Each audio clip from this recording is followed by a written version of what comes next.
तो स्टूडेंट हमारे पास क्वेश्चन है, the surface of a metal is illuminated with the light of wavelength 400 nanometer. The kinetic energy of the ejected photoelectron was found to be 1.68. The work function of the metal is, तो आपको work function of the metal W not और sometimes इसको represent करते हैं phi से या phi not से, तो वो आपको निकालना है।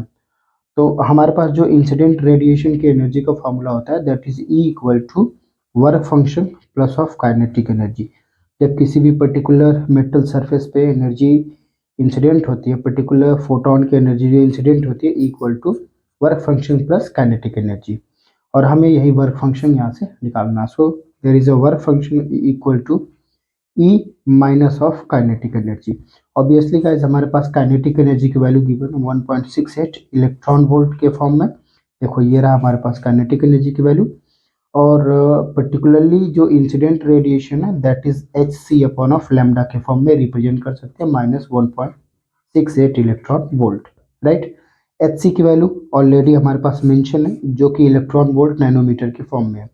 तो 1240 electron volt nanometre divided by wavelength of incident radiation हमारे पास ऑलरेडी गिवन था, कितना था, that is 400 newton metre. so there is a 400 nanometre minus of 1.68 electron volt.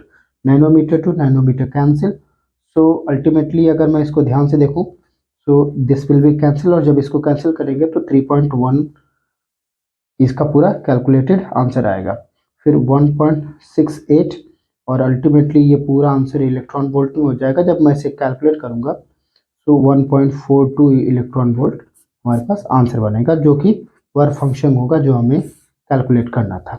So ultimately हमने इसमें फॉर्मूला लगाया इंसिडेंट एनर्जी का और वहां से वर्क फंक्शन कैलकुलेट किया, that is answer B, that is correct.